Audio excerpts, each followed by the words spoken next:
Hi hello నమస్తే welcome to వెరిడియన్ studios.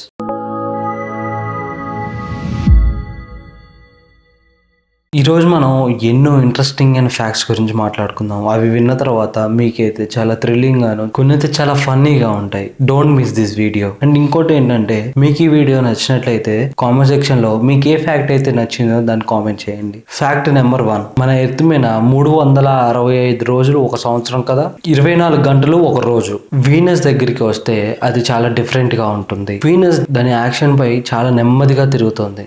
దాని rotation పూర్తి చేయడానికి 243 ఎర్త్ డేస్, అంటే అది ఒక రోజు అనమాట. కానీ సన్ చుట్టూ తిరగడానికి కేవలం 25 ఎర్త్ డేస్ మాత్రమే పడుతుంది. అంటే అక్కడ ఒక రోజు ఒక సంవత్సరం లెక్క అనమాట. ఫ్యాక్ట్ నెంబర్ 2, అయితే ఎన్నో రోజులు ఎన్నో నెలలు జరిగిన వార్స్ గురించి మనం విన్నాం, కానీ అతి చిన్న యుద్ధం ఏదో మీకు తెలుసా? అది అతి చిన్నది అంటే మరి చాలా చిన్నదనే అర్థం. దాని పేరే ఆంగ్లో జంజిబార్ వార్. ఇది 1896 ఆగస్టు 27న జరిగింది. జంజిబార్ వారసత్వం గురించి కొన్ని విషయాల్లో గొడవలు అయితే అయ్యాయి. బ్రిటిష్ వాళ్ళు జంజిబార్ ప్యాలెస్ పై దాడి చేశారు. కేవలం 35 నిమిషాల నుంచి 45 నిమిషాల్లోనే సుల్తాన్ లొంగిపోయాడు. హిస్టరీలో 1 గంట కూడా పూర్తి కాకుండా ముగిసిపోయిన వారు ఇదొక్కటే. ఫ్యాక్ట్ నెంబర్ 3, వర్షాకాలంలో వర్షం పడినప్పుడు నేల నుంచి ఒక సువాసన వస్తుంది కదా, అది ఎలా వస్తుందో తెలుసా? ఆ మట్టి వాసన దాన్ని సైంటిఫికల్ గా పెట్రిచోర్ అంటారు. డ్రై సీజన్ లో ప్లాంట్స్ నుంచి కొన్ని ఆయిల్స్ నేలలోనే పేరుకుపోతాయి కదా, వర్షం పడినప్పుడు ఆ ఆయిల్స్ అండ్ జాస్మిన్ అనే కాంపౌండ్ కలిసి ఈ స్మెల్ ను రిలీజ్ చేస్తాయి. ఫ్యాక్ట్ నెంబర్ 4, ఫ్రాన్స్ లోని ఈఫిల్ టవర్ చూడడానికి చాలా పెద్దగా ఉంటుంది కదా, అయితే మీకు ఇది తెలుసా? సమ్మర్ లో టెంపరేచర్ పెరిగితే ఏకంగా ఇది 6 ఇంచెస్ పొడవు పెరుగుతుంది. ఎందుకంటే ఆ టవర్ ఐరన్ తో తయారు చేశారు కాబట్టి. థర్మల్ ఎక్స్పెన్షన్ అనే ఫినామినల్ వల్ల మెటల్ వేడెక్కినప్పుడు దాని లెంత్ అనేది కొంచెం పెరుగుతుంది, అందుకే టవర్ హైట్ పెరుగుతుంది. చలికాలం వస్తే మళ్ళీ నార్మల్ అవుతుంది. ఫ్యాక్ట్ నెంబర్ 5, ఒక్క దేశం మూన్ కంటే చాలా పెద్దది. ఆస్ట్రేలియా తూర్పు నుంచి పడమర వరకు డిస్టెన్స్ దాదాపు 4000 కిలోమీటర్స్ ఉంటుంది, కానీ మూన్ డయామీటర్ కేవలం 3470 కిలోమీటర్ మాత్రమే ఉంటుంది. అంటే ఆస్ట్రేలియా ఖండం మన మూన్ కంటే చాలా పెద్దది. ఫ్యాక్ట్ నెంబర్ 6, సముద్రంలో ఉండే అందమైన స్టార్ ఫిష్ గురించి మీకు తెలుసు కదా. వాటి గురించి షాకింగ్ ఫ్యాక్ట్ ఏంటంటే వాటికి బ్రెయిన్, బ్లడ్ రెండూ ఉండవు, కానీ వాటి శరీరంలో ఆక్సిజన్, న్యూట్రియన్స్ ఎలా సర్క్యులేట్ అవుతాయి అనుకుంటున్నారు కదా. స్టార్ ఫిష్లు బ్లడ్ కు బదులుగా సీ వాటర్ ని యూజ్ చేసుకుంటాయి. అదే ఆక్సిజన్ న్యూట్రియన్స్ ను పంపిస్తుంది. అది సర్వర్ సిస్టమ్ పై ఆధారపడి ఉంటుంది. ఫ్యాక్ట్ నెంబర్ 7, భూమిపైన మనుషులు మిలియన్ సంఖ్యలో ఉంటే అవే చీమలు సంఖ్య ఎంత ఉంటుంది? ట్రిలియన్స్ లో ఉంటుంది కదా. ఒక్క చీమ వెయిట్ చాలా తక్కువే అయినా వాటి కలెక్టివ్ బయోమాస్ హ్యూమన్ కంటే చాలా ఎక్కువగానే ఉంటుంది. అదే శాస్త్రవేత్తల అంచనా. ఫ్యాక్ట్ నెంబర్ 8, మనం స్కూల్లో చూసిన పీరియాడిక్ టేబుల్లో మేకింగ్ ఎలిమెంట్స్ ఉంటాయి కదా, వాటిలో ఎక్కడ కూడా జే అనే లెటర్ ఉండదు. ఎందుకంటే చాలా ఎలిమెంట్స్ పేర్లు లాటిన్ లేదా గ్రీక్ నుంచి తీసుకున్నవి. ఆ భాషల్లో జే అనే సౌండే ఉండదు, అందుకే పీరియాడిక్ టేబుల్లో జే అనే లెటర్ కనిపించదు. ఫ్యాక్ట్ నెంబర్ 9, మామూలుగా పిచ్చి వాళ్ళను లునాటిక్ అంటారు.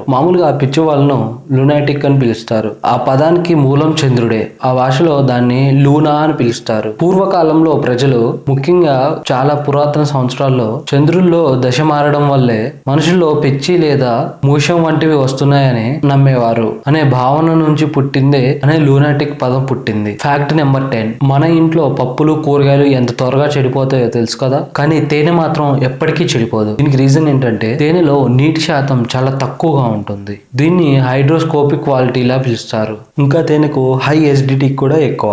ఈ ఎన్విరాన్మెంట్ బ్యాక్టీరియాకు ఈ మ్యాక్రోస్ కి అస్సలు నచ్చదు, అందుకే అవి పెరగలేవు, తేనెను చెడగొట్టలేవు. అందుకే పాత ఈజిప్ట్ సమాధులలో 3000 సంవత్సరాల నాటి తేనె ఇప్పటికీ ఉంది, ఇంకా తినే విధంగానే ఉందంట అది. ఫ్యాక్ట్ నెంబర్ 11, మన ఆకాశంలో ఉండే మేఘాలు చాలా మెత్తగా దూదిలాగా ఉంటాయి అనుకుంటాం కదా, నిజానికి ఒక మేఘం బరువు ఎంత ఉంటుందో మీకు తెలుసా? అది తెలిస్తే మీ మైండ్ బ్లాక్ అవుతుంది. ఒక మేఘం బరువు సుమారుగా 1 మిలియన్ పౌండ్ల దాకా ఉంటుంది, అంటే దాదాపు 500 ఎలిఫెంట్స్ వెయిట్ దాకా ఉంటుంది. 1 క్యూబిక్ కిలోమీటర్ ఉన్న దూరం మేఘంలో చాలా వాటర్ డాక్టైల్స్ ఉంటాయి. అవి అంత బరువు ఉన్నప్పటికీ గాల్లో ఎలా తేలుతున్నాయి అంటే మేఘాల డెన్సిటీ కింద గాల్లో ఉన్న డెన్సిటీ చాలా తక్కువగా ఉంటుంది. కాబట్టి అవి ఆకాశంలో అలా తేలుతూ ఉంటాయి. నిజానికి అవి చాలా బరువైనవి. Fact number 12. ప్రపంచంలోని అత్యంత నిశ్శబ్దమైన గది ఎక్కడుందో తెలుసా? అది మైక్రో సాఫ్ట్వేర్ వాళ్ళ దగ్గర ఉంది. దాన్ని యాంచాయిక్ ఛాంబర్ అంటారు. అక్కడ సైలెన్స్ ఎంత ఎక్కువగా ఉంటుందంటే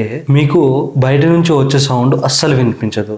దానికి బదులుగా మన హార్ట్ బీట్ సౌండ్, రక్తం ప్రవహించే శబ్దం, చెవిలో వచ్చే హై బిచ్చింగ్, రింగింగ్ లాంటివి వినిపిస్తాయి. ఇది చాలా విచిత్రంగా ఉంటుంది. Fact number 13. మన బాడీలో స్ట్రాంగెస్ట్ మజిల్ ఏది అంటే చాలా మంది టంగ్ అంటారు. అది నిరంతరం పనిచేస్తూనే ఉంటుంది కాబట్టి. కానీ శక్తి పరంగా చూస్తే మన దవడ కండరమైన మజిల్స్ అవి చాలా బలంగా ఉంటుంది. ఇది నవ్వడానికి ఉపయోగపడుతుంది. మన దవడ గట్టిగా బిగించినప్పుడు ఇది 200 పౌండ్స్ కంటే ఎక్కువ ఎనర్జీని జనరేట్ చేస్తుంది. మనం ఈ ఫోర్స్ తో ఒక ఫ్రిడ్జ్ ని ఎత్తేయచ్చు. Fact number 14. మనకు తెలియకుండానే మనం ఒక రేడియో యాక్టివ్ ఫ్రూట్ ని తింటున్నాం. అదేంటో తెలుసా? ఆ ఫ్రూట్ ఏదో తెలిస్తే మీరు చాలా షాక్ అవుతారు. మనం తినే అరటిపండులో పొటాషియం న్యాచురల్ రేడియో యాక్టివ్ గా ఉంటుంది. కాకపోతే ఇది చాలా తక్కువ అమౌంట్ లోనే ఉంటుంది. కానీ మీరు ఒకేసారి 10 మిలియన్ బనానాలు తింటే ఈ రిస్క్ ఎక్కువగా ఉంటుంది. Fact number 15. మీరు ఎప్పుడైనా లీప్ ఇయర్ లాగా లీప్ సెకండ్ ని దాని గురించి విన్నారా? మన ఎర్త్ దాని చుట్టూ తాను తిరుగుతుందని చాలా మంది అనుకుంటూ ఉంటారు. కానీ నిజానికి అది అబద్ధం. భూమి దాని చుట్టూ తిరిగే వేగం కొంచెం కొంచెం తగ్గుతూ వస్తుంది. ఇలా ఎందుకు జరుగుతుందంటే మూన్ గ్రావిటేషన్ పుల్ వల్ల వచ్చే టైడల్ ఫ్రిక్షన్ కారణం వల్ల ఇలా జరుగుతుంది. అందుకే ప్రతి సెంచరీ ఇయర్ కి రోజులో 1.8 సెకండ్స్ తగ్గుతూ వస్తుంది. మనం యాడ్ చేస్తూనే ఉంటాం. దీన్ని మనం లీప్ సెకండ్ అని అంటాం.